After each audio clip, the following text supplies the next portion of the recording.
Tibay gani ba?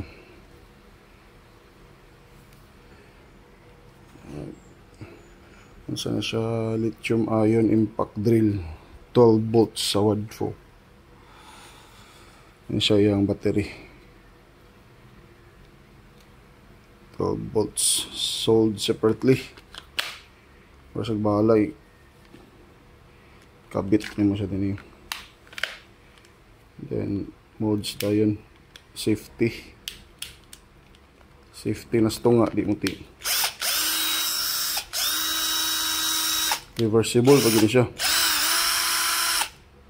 Adjustment din sa speed na din diri ang sa unsa nga type screw imong gamiton. So gamit gini siya sa mga lisod maabot nga mga lugar. Kung ano siya ba, wala na daot. Heavy duty. 2 months ni sa site na mo, daot ng karton. Giabo na.